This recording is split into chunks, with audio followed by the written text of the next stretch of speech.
Marcus Williams pushed his cleaning cart down the marble hallway of Sterling Global Industries, the wheels squeaking softly against the polished floor. At 3 a.m., the 47th floor was empty except for the hum of computers and the distant city lights filtering through floor-to-ceiling windows.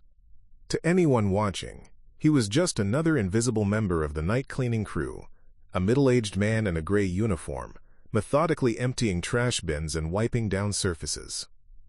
Before we jump back in, tell us where you're tuning in from, and if this story touches you, make sure you're subscribed, because tomorrow I've saved something extra special for you. But appearances, as CEO Jonathan Sterling was about to discover, can be devastatingly deceiving. "Translate this if you can, Janitor," Sterling would say in less than 12 hours, thrusting a document toward Marcus with the kind of casual dismissal reserved for people he considered beneath his notice. Little did the millionaire know that the man he was addressing held secrets that would completely transform his understanding of value, respect, and the extraordinary potential hidden in the most unexpected places.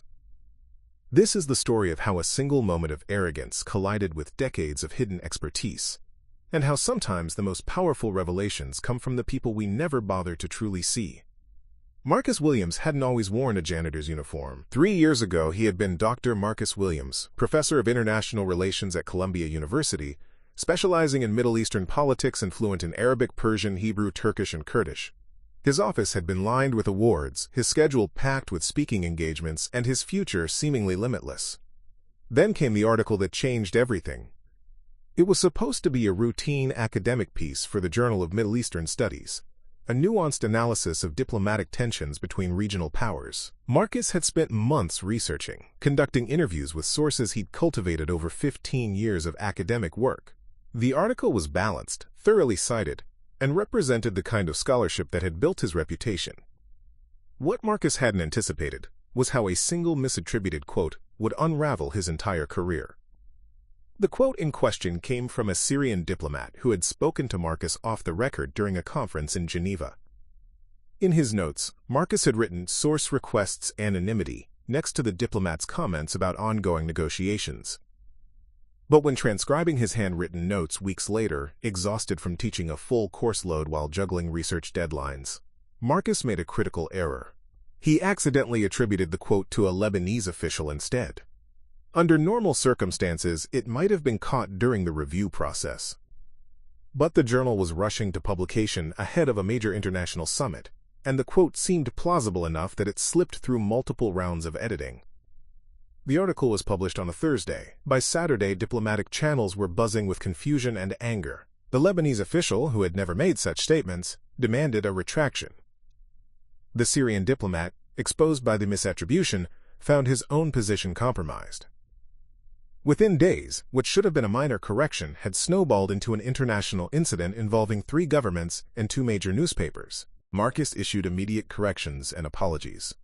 He took full responsibility for the error, explaining exactly how it had occurred. But in the hyper-connected world of academic publishing and social media, the damage spread faster than any retraction could contain it. "Sloppy scholarship," wrote one prominent blogger. "How can we trust anything from someone who can't keep his sources straight?" Another academic rival, someone Marcus had professionally disagreed with years earlier, seized the opportunity to question Marcus's entire body of work. Soon, think pieces were appearing with titles like "The Crisis of Verification in Middle Eastern Studies" and "When Academic Standards Fail." The university initially stood by Marcus. His department chair, Dr. Elizabeth Hayes, knew his work intimately and understood that everyone makes mistakes under pressure. But as the story gained traction in academic circles and beyond, pressure mounted from multiple directions. Grant funding organizations began asking uncomfortable questions. The State Department, which had occasionally consulted Marcus on regional issues, quietly distanced itself. The final blow came from an unexpected source, one of Marcus's own graduate students, David Chen, who had been working as his research assistant. David had been present when Marcus conducted the interview with the Syrian diplomat. In a moment of misguided ambition, David contacted an academic journalism website, offering what he framed as an insider's perspective on the incident. David's account was devastating not because it was inaccurate, but because it was selectively true. He confirmed that Marcus had been under enormous pressure, that his note-taking had become increasingly hurried, and that the research environment had been, quote, chaotic. David painted a picture of a professor overwhelmed by his commitments, cutting corners to meet deadlines. What David didn't mention was how Marcus had spent countless unpaid hours mentoring him, how Marcus had recommended David for prestigious fellowships, or how the research environment was chaotic, precisely because Marcus was juggling multiple projects to secure funding for his students. The university's position shifted overnight. Dr. Hayes found herself fielding calls from the dean, the provost, and eventually the university president. The message was clear. The situation had become a liability that the institution couldn't afford to maintain. Marcus was called to a meeting on a gray November morning. The conference room smelled of stale coffee and contained more administrators than he'd ever seen in one place. They offered him a choice: resign quietly with a modest severance package and a neutral letter of recommendation, or face a formal academic misconduct investigation that could drag on for months and potentially destroy any chance of future employment in academia. "We're not questioning your integrity, Marcus," Dr. Hayes said, her voice carefully modulated, "but the perception has become the reality. The story has taken on a life of its own." Marcus understood the subtext. In the court of public opinion, he had already been convicted. Fighting would only prolong the agony and guarantee that no other university would touch him. He signed the resignation papers that afternoon.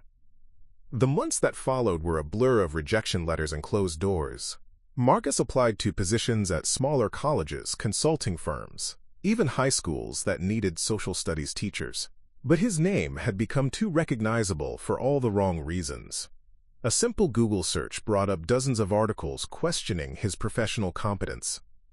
His savings, already depleted by his mother's medical expenses the previous year, dwindled rapidly. The Manhattan apartment he'd lived in for 8 years became unaffordable. He moved to a studio in Queens, then to a one-bedroom in the Bronx, each relocation marking another step down from the life he'd built. It was during this period that Marcus discovered just how little his impressive resume meant. When he couldn't provide recent, stable employment references, employers in fields adjacent to academia were wary of someone they perceived as overqualified and likely to leave at the first opportunity. Employers in completely different fields questioned why someone with his background would want their jobs. The psychological impact was almost worse than the financial strain. Marcus had defined himself by his work, his expertise, his ability to navigate complex international relationships and translate nuanced cultural concepts for American audiences. Stripped of that identity, he found himself questioning not just his career choices but his fundamental worth as a person. The breaking point came on a Tuesday evening in February. Marcus was sitting in his cramped apartment, scrolling through job listings on his laptop, when he saw a posting for night cleaning positions at Sterling Global Industries. The pay was $18 an hour, less than he'd made as a graduate student 20 years earlier, but it offered health insurance and immediate start dates. Marcus stared at the posting for 10 minutes before closing his laptop. He walked to his kitchen, made a cup of tea, and sat by the window looking out at the city where he'd once been somebody important. The irony wasn't lost on him. He was considering taking a job cleaning the offices of the kind of international corporation he'd once advised governments about. But pride, Marcus realized, was a luxury he could no longer afford. The next morning, he filled out the application. Preparing and narrating this story took us a lot of time, so if you are enjoying it, subscribe to our channel. It means a lot to us. Now, back to the story. Marcus's first night at Sterling Global Industries began at 11 p.m. with a brief orientation in the basement. The facilities manager, a tired-looking woman named Janet Rodriguez, handed him a gray uniform, a security badge, and a laminated sheet with cleaning protocols. 47th floor is executive territory, she explained, leading him to the service elevator. You'll be working alone up there. Most nights it's completely empty, but sometimes the big shots stay late for international calls. If you see anyone, just nod politely and keep moving. They don't like being reminded that the help exists. The uniform fit poorly, too loose in the shoulders, too tight around the waist. Marcus caught his reflection in the elevator's polished steel doors and barely recognized himself. 3 months earlier, he'd been wearing tailored suits to faculty meetings. Now he looked like exactly what he was, a middle-aged man grateful for steady work, no matter how humble. The 47th floor was a monument to corporate success. The executive wing featured mahogany-paneled offices, Persian rugs, and original artwork that probably cost more than Marcus's former annual salary. Floor-to-ceiling windows offered spectacular views of Manhattan's glittering skyline, a vista that seemed to mock his current circumstances. Marcus's territory included 12 executive offices, 2 conference rooms, and a reception area dominated by Sterling Global's logo, a stylized globe wrapped in golden chains that somehow managed to look both elegant and vaguely predatory. Each office told a story through its contents. Family photos, expensive liquor collections, awards and diplomas arranged to impress visitors. The corner office belonged to Jonathan Sterling himself. At 52, Sterling had built his company from a small import-export business into a multinational conglomerate, with interests spanning from Dubai real estate to Indonesian manufacturing. His office was larger than Marcus's entire apartment, with a private bathroom, a full bar, and a conference table that could seat 16 people. What struck Marcus most during those first few weeks wasn't the opulence. Academia had its own version of hierarchical display, but the casual waste. Half-empty coffee cups left to grow cold. Printed emails discarded after a single reading. Expensive meals ordered and barely touched, left to congeal in takeout containers. But it was the documents that truly caught his attention. Sterling Global's business required constant communication with partners, suppliers, and government officials across the Middle East and Central Asia. Marcus's cleaning duties brought him into contact with papers written in Arabic, Persian, Turkish, and languages he recognized but hadn't seen in professional contexts for years. Most were contracts, shipping manifests, and regulatory filings, the mundane paperwork that kept international commerce flowing. Marcus tried to ignore them at first. Looking too closely at confidential documents could cost him his job, and he couldn't afford to lose another source of income. But linguistic curiosity was a hard habit to break. During his academic career, he'd trained himself to notice patterns, anomalies, and cultural nuances embedded in language. Even emptying trash cans, he couldn't help but process what he saw. One night, in his third week, Marcus was cleaning Sterling's office when he noticed a contract lying open on the desk. It was written in Arabic, and even from a distance he could see that something was wrong with the translation that had been paper-clipped to it. The English version described a standard shipping arrangement for textiles, but the Arabic original contained clauses about temporary storage facilities and alternative routing procedures that weren't mentioned in the translation at all. Marcus forced himself to look away. This wasn't his business anymore. He was a janitor, not a consultant.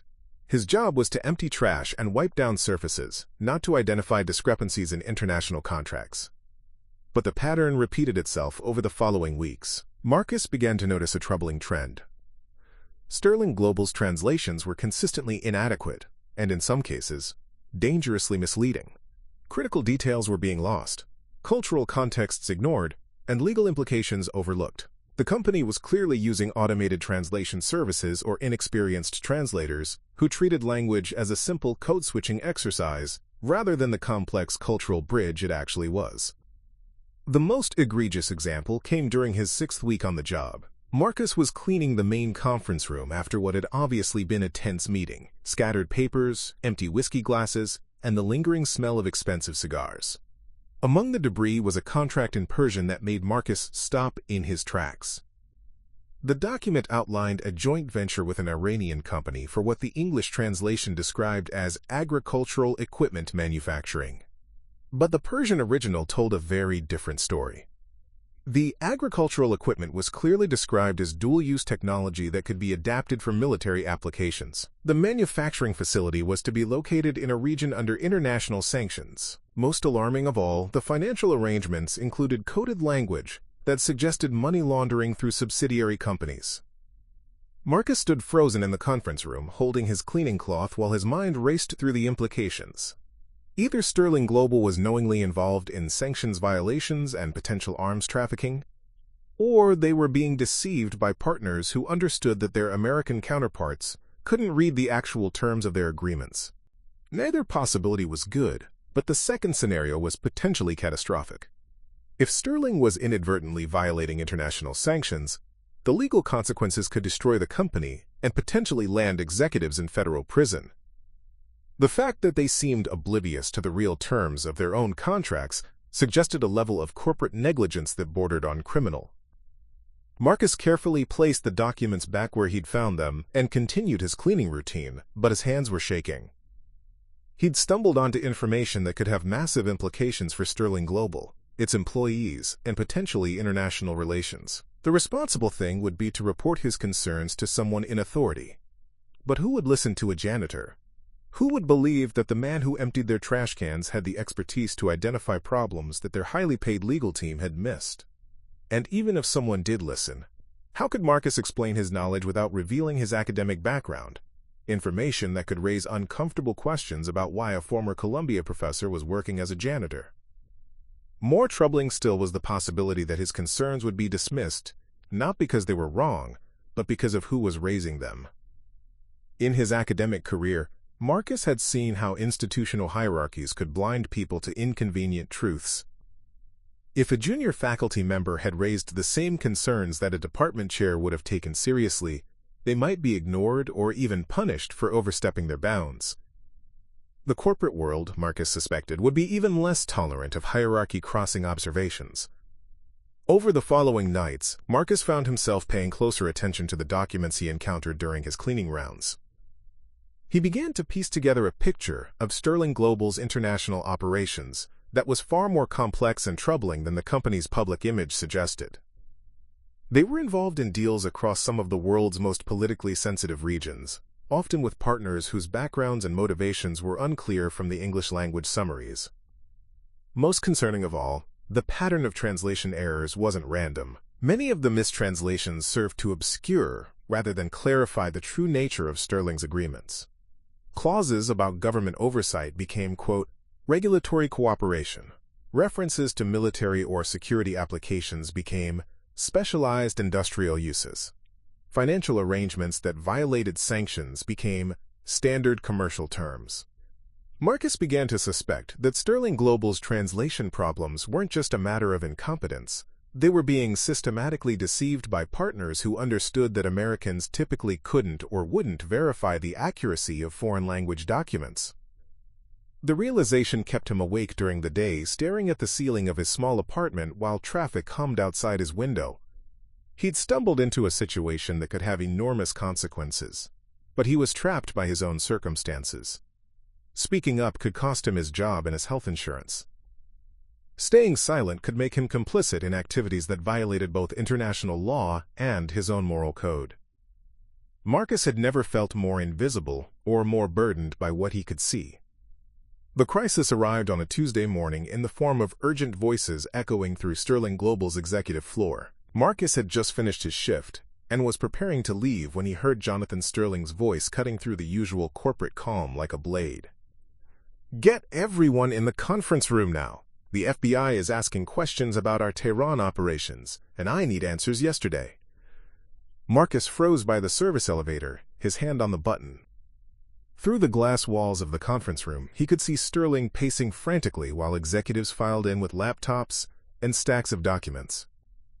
The same Persian contract Marcus had been worried about for weeks was prominently displayed on the projection screen. "Sir, our legal team is reviewing everything," said Margaret Chen, Sterling's chief legal officer, "but we're having trouble getting accurate translations of the original agreements. Our usual service is backed up for weeks, and the FBI wants responses by Friday."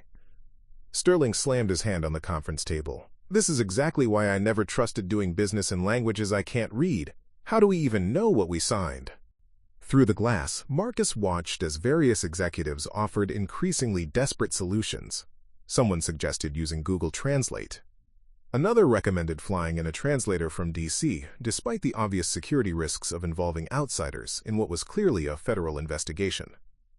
Marcus knew he should leave. His shift was over, and lingering would only draw unwanted attention. But he also knew that Sterling Global was about to make decisions based on incomplete information that could destroy hundreds of jobs and potentially land innocent people in prison. The elevator arrived with a soft ding. Marcus stared at the open doors, then at the conference room where Sterling was growing more agitated by the minute. 3 months ago, he would have walked away without hesitation. 3 months ago, he'd had the luxury of moral detachment that came with academic tenure and financial security. But 3 months of emptying trash cans and watching corporate waste had taught him something about the real cost of remaining invisible. Marcus let the elevator doors close and walked toward the conference room. He knocked softly on the glass door, his gray uniform and cleaning cart drawing immediate attention from the room full of expensive suits. Sterling looked up with barely contained irritation. "What?" Sterling snapped, not bothering to hide his annoyance at being interrupted by the help. Marcus took a breath that felt like stepping off a cliff. "Excuse me, Mr. Sterling, I couldn't help but overhear your translation problem. I might be able to help."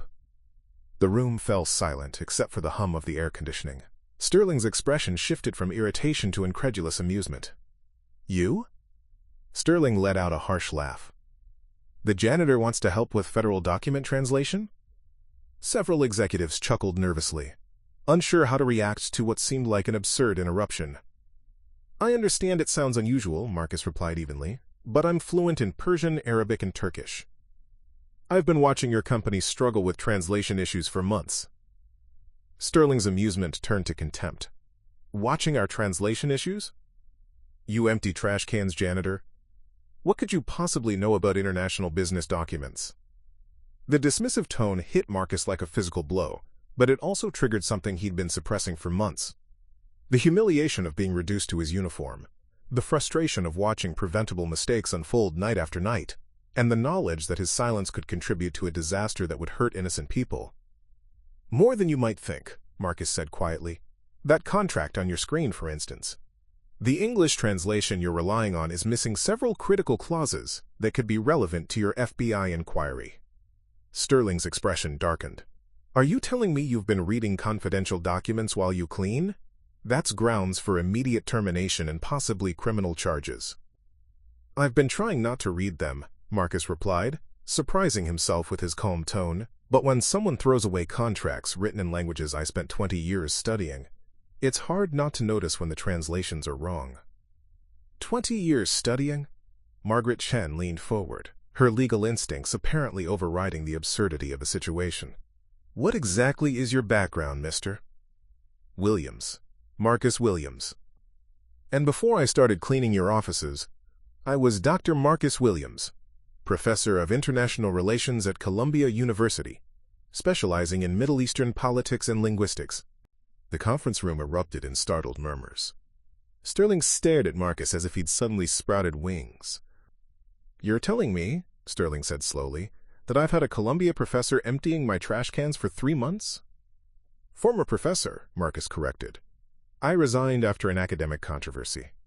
I needed work, and you needed someone to clean your offices. It was a mutually beneficial arrangement." Sterling studied Marcus with new intensity, clearly reassessing everything he thought he knew about the man in the gray uniform. "And you claim our translations are wrong?" Marcus nodded toward the projected contract. "That document doesn't describe agricultural equipment manufacturing. It outlines dual-use technology production with military applications, located in a sanctioned region, with financial arrangements that violate multiple international agreements. Your English translation either missed these details through incompetence or deliberately obscured them." The room fell silent again, but this time the quality of the silence had changed. Instead of skeptical amusement, there was a growing sense of alarm. Margaret Chen grabbed her laptop and began typing rapidly. "If that's true, we need to understand the full scope immediately. Mr. Williams, would you be willing to review our other agreements?" Before Marcus could answer, Sterling held up a hand. "Wait, just wait." He walked to the window, staring out at the Manhattan skyline, while the room watched in tense silence. When he turned back, his expression had completely transformed. 3 months ago, I handed you a document and said, 'Translate this if you can, janitor.' I thought I was talking to someone I could dismiss without a second thought." Sterling's voice was quiet now, thoughtful. "Instead, I was talking to someone who could have saved my company from federal investigation if I'd been smart enough to listen." Marcus met his gaze steadily. "You weren't the first person to judge me by my circumstances, Mr. Sterling, and unfortunately, you probably won't be the last." "No," Sterling said firmly, "but I can be the last person to make that mistake in this company." He turned to his executives. "Clear the room. Everyone except Mr. Williams and Margaret."